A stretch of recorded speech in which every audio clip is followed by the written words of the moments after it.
Bonjour, je suis Laetitia Sérénité de Au Bois Enchanté et aujourd'hui je vais vous parler d'une guidance plutôt que j'ai eue au niveau des annales akashiques. Donc je ne vais pas vous présenter aujourd'hui de vie antérieure car cette guidance parlait pour la personne d'une blessure, de quelque chose qu'elle a vécu qui l'a profondément marqué.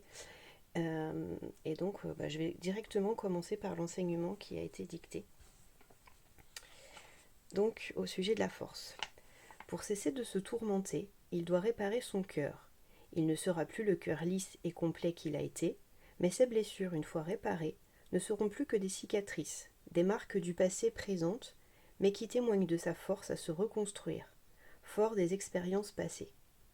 Les cicatrices ne rendent pas plus faibles, au contraire. Elles sont des témoins visibles des difficultés vécues que l'on a su dépasser, endurer, combattues, vaincues, puis réparer. Nos forces, que l'on rend apparentes, alors que sans ces épreuves, elles auraient été insoupçonnées. Il ne faut pas en avoir honte et les considérer comme des marques de faiblesse, bien au contraire. Le faible est celui qui ne se relève pas, et sa faiblesse, là encore, n'est que subir en attendant de trouver la force. Car elle est bien là, toujours, en chacun d'entre vous. Simplement, pour certains, elle est là juste à fleur de peau, et jaillit au moindre souci, alors que pour d'autres, elle est cachée plus profond, jusqu'au fond de leurs entrailles, et ils doivent descendre très bas avant de la laisser jaillir. Mais elle est bien là, en chacun de vous. Ce n'est qu'une question de personnalité et d'évolution, l'endroit où elle est placée en vous.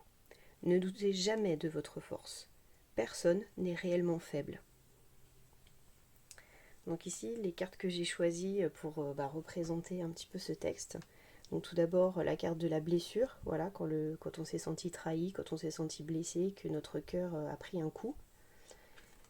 Eh bien, une fois qu'il est réparé, qu'on a réussi à le réparer, laissera toujours des cicatrices. Il ne sera plus jamais celui qu'il a été avant.